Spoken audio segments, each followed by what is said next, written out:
네, 안녕하세요. 반갑습니다. 김원입니다. 여러분들과 매주 토요일, 일요일 아프리카TV에서 미스테리한 것을 진행하고 있는 김원이라고 합니다. 제가 긴급하게 이 영상을 앞쪽에다 여러분에게 추가한 이유가 뭐냐면 내일입니다. 이 영상이 올라가고 이제 바로 내일, 아마 12시가 넘어가면 오늘이겠죠? 제가 여러분들과 함께 2017년 7월 30일 일요일 일요 미스테리 극장으로 여러분과 함께 만나고자 합니다. 그래서 이제 여러분들과 함께요. 아프리카TV와 유튜브에서 처음이자 마지막으로 제가 생방 동시 송출을 하고자 합니다. 10시부터 진행하니까 혹시 시간이 되시면 유튜브나 혹은 아프리카TV에 오셔서 함께 해주시면 더 감사드리겠습니다. 처음이자 마지막인 거니까, 또 제가 이제 6,000분 돌파를 앞두고 있어서 하는 거니까 이벤트성이라고 이해해주시고 한번 놔주셔서 같이 이런저런 얘기도 해봤으면 좋겠고요. 우리 유튜브 여러분은 내일 일요일날 우리 같이 또 한번 유튜브에서 만나도록 하겠습니다. 너무 감사합니다. 더 앞으로 열심히 방송하는 김원이 되도록 하겠습니다. 감사합니다.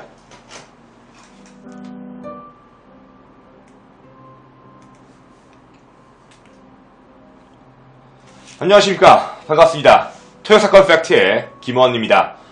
오늘은 2017년 7월 29일 김원의 토요사건 팩트 15번째 시간이 드디어 시작됐습니다. 안녕하세요. 반갑습니다. 안녕하세요. 현재 시각 10시 48분 여러분들과 함께 본방의 문을 열었습니다. 우리 아프리카TV 시청자 여러분, 그리고 우리 유튜브 구독자 여러분, 안녕하세요. 반갑습니다. 모두 반가워요. 안녕하세요. 오늘 제목도 가만히 보시면 또 오늘 사건 팩트인데 또 미스테리한 이야기가 또 출발이 되는구나 라는 어떤 느낌이 오실 것 같습니다. 미리 좀 말씀을 드리면 오늘 여러분에게도 좀 미스테리한 이야기를 하나 전달을 해드릴 거예요. 뭐 그동안 우리가 봤던 미스테리들이 약간 좀 초자연적이고 그리고 우주, 천문 이런 쪽이었다면 사실 우리가 사는 세상 속에서도 아직 확인이 안 되는 그런 애매모호한 그런 뭐 미스테리한 사건들도 굉장히 많습니다. 오늘 여러분하고 같이 소개할 바로 이 사건은 제가 여기 출신이죠. 제가 경기도 수원 출신인데 바로 수원과 관련된 이야기입니다. 혹시 여러분은 경기도 수원에 대해서 얼마나 알고 계십니까? 저는 사실 고향이어서 웬만큼 수원에 대해서 다 알고 있어요. 지금 여러분이 보시는 이 지도가 바로 경기도 수원의 지도입니다. 엄청 넓고요. 그리고 사실 광역시로 승격이 될 만한 인구도 갖고 있지만 광역시로는 아직 승격을 하지 않고 그대로 이제 구역을 약 3가지 섹션으로 나눠서 어마어마하게 좀 넓은 지역으로, 대부분은 정조대왕으로 많이 알고 있죠. 효외도시 수원이라고 많이 알고 있는 바로 그 지역입니다. 이것뿐만 아니라 우리가 수원에 대해서 알고 있는 정보는 박지성 씨도 알고 있을 거라고 믿을게요. 수원 월드컵 경기장 같은 일명 경기도 수원은 축구, 박지성 씨 때문에 굉장히 유명한 도시이기도 하고요. 문화와 업적도 굉장히 많습니다. 정조대왕이 만들었던 바로 수원성이죠. 수원성도 굉장히 유명한 그런 지역이기도 합니다. 하지만 오늘 여러분들과 함께 이야기하게 될 토요사건 팩트는 제가 나온 고향이지만 조금 어두운 그림자의 이야기를 하나 해보고자 합니다. 바로 오늘 이야기하고자 하는 그 공간은 바로 이곳, 경기도 수원의 수원역에서 발생한 일입니다. 여러분 혹시 수원역에 와보신 적이 있나요? 이게 제가 어렸을 때만 해도 수원역은 지금 여기 있는 모습처럼 애경백화점과 함께 만들어져서 주상복합처럼 어마어마하게 큰 형태를 따르진 않았었어요. 굉장히 조그마한 그런 이제 간이역 같은 데가 수원역이었는데 도시의 발전과 더불어서 함께 수원역도 어마어마한 발전을 겪었고 실질적으로는 원래 수원역사 옆에 자리에다가 백화점, 호텔까지 현재 지금 들어와 있고요. 그리고 영화관 이런 것까지 같이 들어와서 꽤나 크고 넓은 곳이기도 합니다. 하지만 수원역은 옛날부터 조금 어둡고 무서운 이야기들이 사실 많았어요. 저도 어릴 때 수원역의 앞에 새벽에 가면 봉고차들이 무섭게 서 있다. 그리고 왔다 갔다 보면 납치를 해간다. 이런 루머도 너무 많았고 굉장히 좀 뭔가 좀 이렇게 어둡고 뭔가 좀 무섭고 그런 공간이 원래부터 그랬다고 보시면 돼요. 그리고 이제 수원역사 앞쪽에는 그 일명 집장촌이라고 부르죠. 그래서 이제 성매매가 있는 곳간도 같이 존재하고, 그리고 이제 중국 동포들이 와서 사시는 지역이 이 수원역 근처예요. 따라서 수원역은 약간 이미지 자체가 너무 좋다라기보다도 약간 좀 어둡고 무섭고 했던 느낌이 원래 굉장히 강했던 그 지역이기도 해요. 그랬던 수원입니다. 그리고 이제 수원역이 그 모습을 탈바꿈하고 지금 현재는 저렇게 좀 밝고 무언가 좀 활기찬 그래서 그런 모습을 띠게 됐지만 이 수원역이 만들어지고 나서도 문제가 하나 있던 아주 대표적 사건이 있습니다. 여러분의 기억에서는 그렇게 주목받지 못한 사건, 바로 수원 노숙소녀 사망 사건 미스테리입니다. 자, 때는 2007년 5월 14일로 거슬러 올라가도록 하겠습니다. 수원의 S고등학교라고 하겠습니다. 수원의 S고등학교 본관 건물 앞에서 갑자기 한 구의 시신이 발견됩니다. 제가 일부러 시신의 사진을 캡처해서 가려진 걸 갖고 왔습니다. 이게 지금 외부에는 구글 같은 걸 보시면 실제 얼굴 사진이 나와요. 근데 그거는 너무 여러분에게 자극적 소재라고 판단을 해서 모 방송국의 사진기구에 캡처를 해서 가지고 왔습니다. 이거 이외에는 너무 자극적인 사진들만 존재하니까 좀 양해 좀 부탁드리도록 하겠습니다. S고등학교 학교 본관 건물입니다. 따라서 다 놀란 거죠. 이게 뭐예요? 갑자기 눈앞에 시신이 존재하는 겁니다. 놀랄 수밖에 없죠. 바로 경찰에 신고가 들어가게 됩니다. 그리고 경찰은 출동을 했고 경찰은 신고를 받고 오자마자 굉장히 난감해하기 시작을 합니다. 일단 수사의 기초 단계는 시신이 발견이 되면 조사를 어떤 순서로 해야 되는지가 중요한데 바로 1순위는 신원 파악입니다. 이 사람이 누굴까? 지금 현재는 여러분이 이게 뿌옇게 보여서 좀 모르시겠지만 실질적으로 얼굴을 딱 보시면 굉장히 어려요. 제가 그 자극적인 사진이어서 안 갖고 온 거니까 양해 좀 부탁드릴게요. 굉장히 어린 소녀의 얼굴입니다. 경찰이 알 수 있는 건 굉장히 어린 소녀구나. 굉장히 어리고 뭐 나이도 이렇게 많아 보이지 않고 거기다 추가적인 거 확인은 분명히 사망한 건데 수원이라는 근거 하나, 수원에 있는 S고등학교에서 죽었다는 거 하나, 세 번째는 유류품입니다. 이 사람이 가지고 있던 유류품이라고는 가지고 있던 게 딱 이거밖에 없었습니다. 옷이죠. 옷과 신발을 빼고는 어떤 것도 갖고 있지 않았습니다. 지문은 확인이 불가능했습니다. 지문 확인이 불가능했던 이유가 뭐였냐면 이미 미성년자여서 실질적으로 지문 등록을 안 해놓은 거죠. 따라서 이 친구는 17살 이하다. 고등학교 2학년 나이보단 어리다라고 유출하게 된 거예요. 고2의 나이부터 대부분 이제 대한민국에 있는 민증, 즉 주민등록증을 만들 때 지문 등록을 하게 되어 있기 때문에 이 지문도 확인이 되지 않아서 미성년자다라고 확인이 되게 되고 그 다음입니다.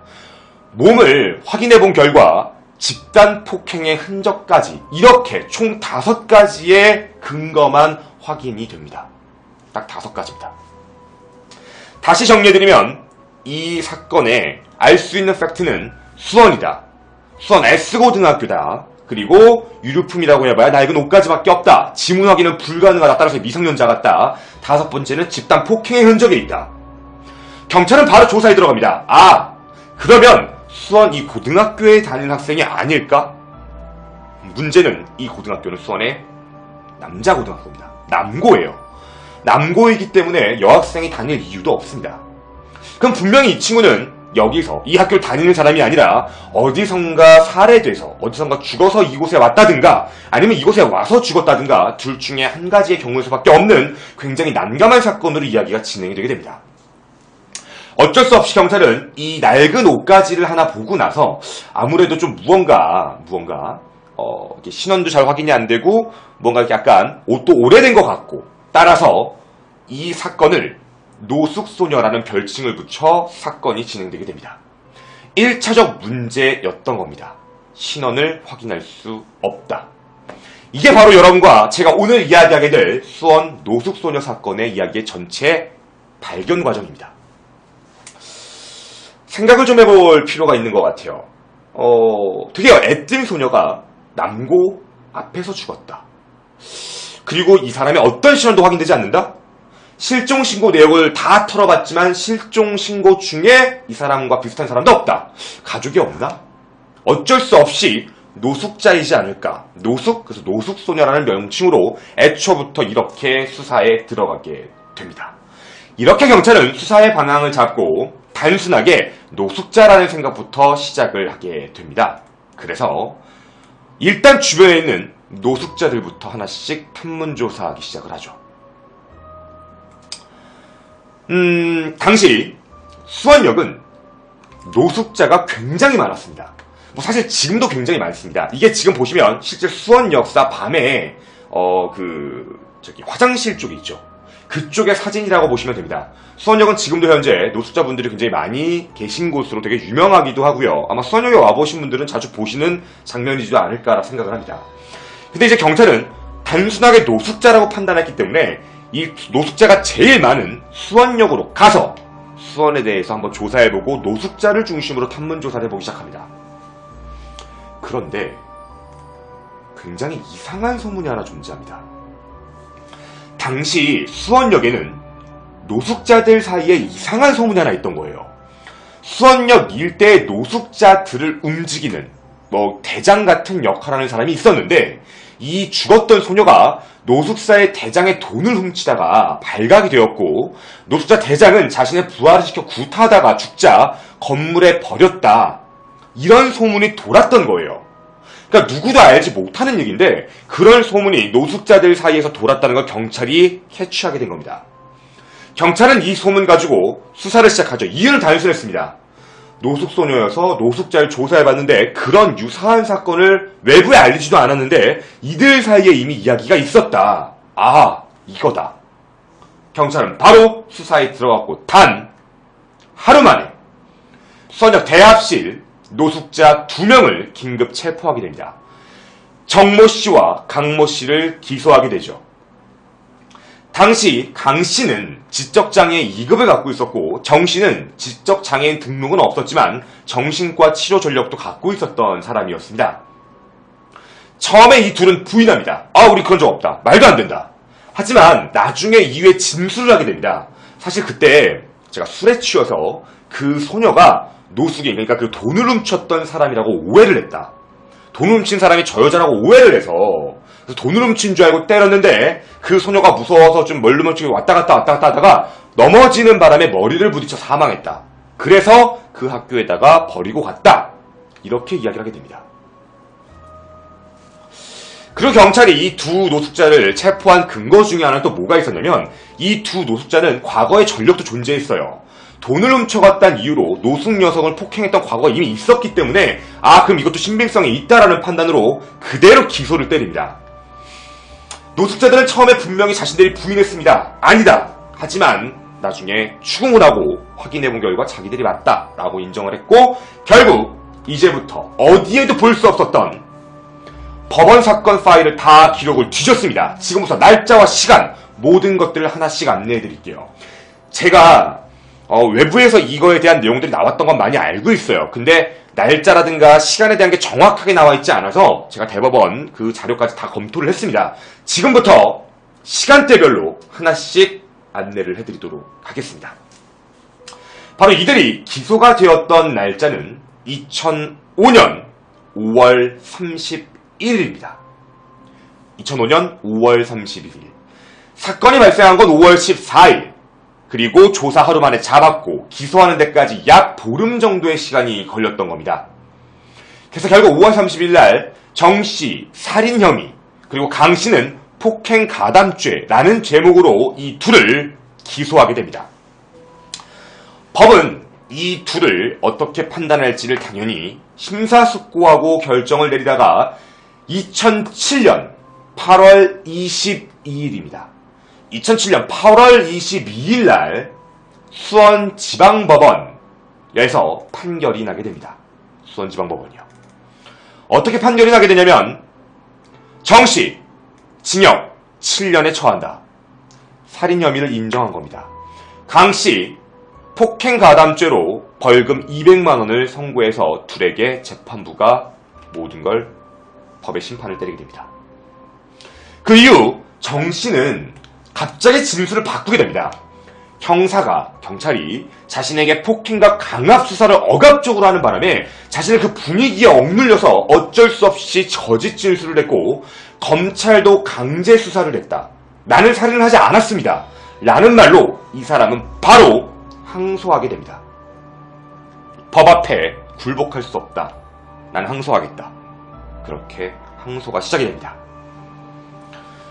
뿐만 아니라 이 시기에 또 하나의 일이 발생합니다. 거의 유사한 시기였는데 아직도 이때 당시에 확인이 안 됐던 게 있습니다. 바로 이 여학생의 이름이죠.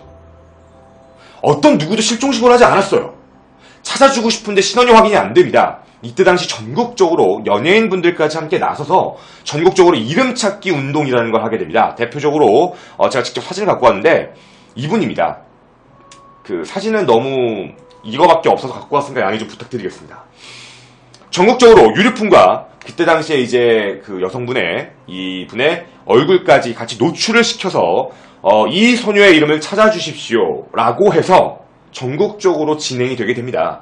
많은 연예인분들이 함께 해주셨고 저렇게 해서 결국 이 일이 시작된 지 50일 뒤에 어머니가 등장하게 됩니다.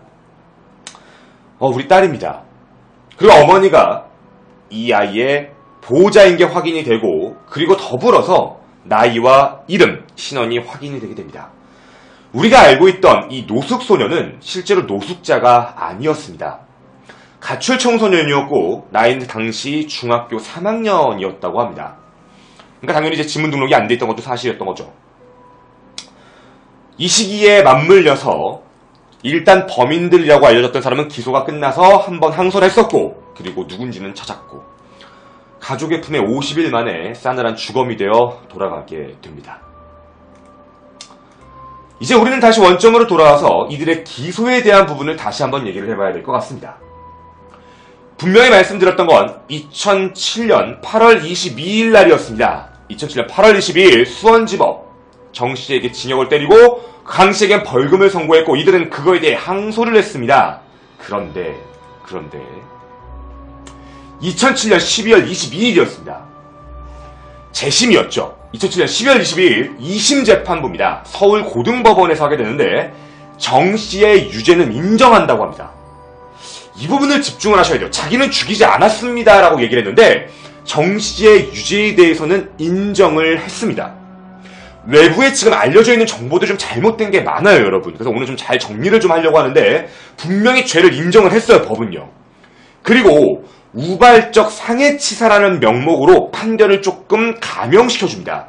살해 혐의가 아니라 우발적으로 사람을 살해했다. 고의가 아니다 라는 걸로 해서 징역 5년으로 감면되게 됩니다. 그리고 좀 웃겼던 건 뭐였냐면 징역 5년으로 감면받고 나서 이 정 씨는 그 이후 상고를 포기합니다. 대법원으로 가지 않고 상고 포기하고 형이 확정나요. 그러니까 여러분 이거 우리 한 가지 확실하게 인정해야 되는 건 이 범인 있죠. 이 사건의 범인의 정 씨는 정 씨 있죠. 정 씨라는 사람은 일단 징역 7년에 대해서 억울해서 항소했고 자신에 대해서 모든 증거에 대한 얘기를 듣고 직접적 살인이 아닌 우발적인 상해치사 혐의로 징역 5년 받는 걸로 끝낸 거예요. 더 이상 법원에 상고하지 않습니다. 제가 옛날에도 한번 얘기했지만 대법원에 다시 한번 상고를 하면 혹시 기억나십니까? 법도 한번 말씀을 드릴 건데 자기가 너무 억울하다 해서 법에다가 한 번 더 상고를 하게 되면 5년을 때렸던 걸 더 올려버리는 거 아니야? 라고 생각하시는 분들이 많은데요. 올리지는 않습니다. 법은 5년보다 더 낮으면 낮았지 아니면 같으면 같았지 절대로 그 이상으로 때릴 수는 없다고 합니다. 그래서 일단 이분이 하지 않았다는 건 어떻게 보면 어느 정도 인정할 수도 있다라고 예측은 할 수 있을 것 같아요. 근데 일단 이 부분은 좀 두고 보겠습니다. 이렇게 형 확정이 다 끝나고요. 또다시 시간이 흐릅니다. 새로운 사실이 발견되죠. 8개월 뒤입니다. 8개월 뒤에 어떤 일이 발생하게 되냐면 2008년 검찰이 진범이 따로 있다라는 첩보를 확인하게 됩니다. 진범이 따로 있다예요. 그러니까 이 범인이 이 사람들이 아니라 실제 다른 사람이 또 있다. 더 있다. 이걸 하나 확인하고 가출 청소년이었던 5명을 범인으로 지목하게 됩니다. 5명이죠. 정 씨와 강 씨는 이미 형이 집행이 끝나서 처리를 받고 있는데 검찰이 5명을 더 기소한 겁니다. 그래서 검찰은 뭐라고 얘기하냐면 정 씨, 강 씨, 그리고 가출 청소년 5명, 총 7명이 함께 구타돼서 사망시켰다. 새로운 공모 사실이 밝혀졌다. 라는 얘기로 2008년 1월 30일 다시 기소하게 됩니다. 수원지검 최모군 포함해서 노숙 청소년 총 5명을 추가 기소하게 됩니다. 난리가 납니다. 총 7명이 단 한 명의 어린 중학교 3학년 여학생을 집단 구타하고 살해한 사건. 정말 난리가 났던 사건이기도 합니다. 언론에 많이 알려져 있진 않았지만 저때 당시만 해도 저도 사실 수원 출신이었지만 저 사건은 굉장히 유명한 사건으로 알려져 있었어요. 이때 당시에 이제 어떤 일들이 하나씩 발생하게 되냐면 학생들이 진술하기 시작합니다.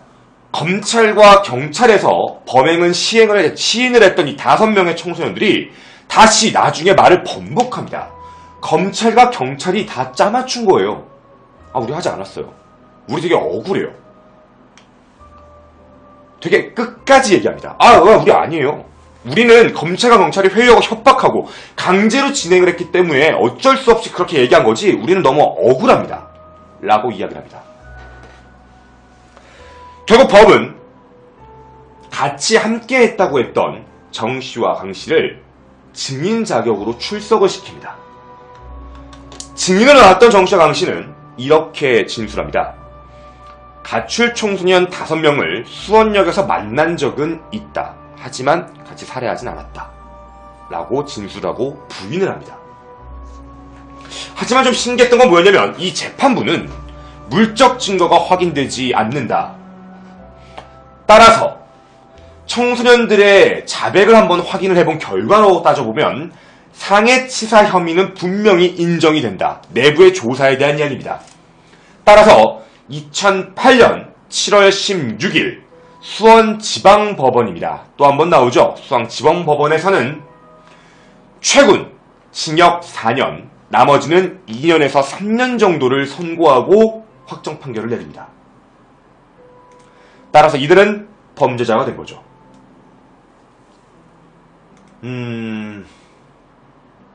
총 7명의 살인자입니다.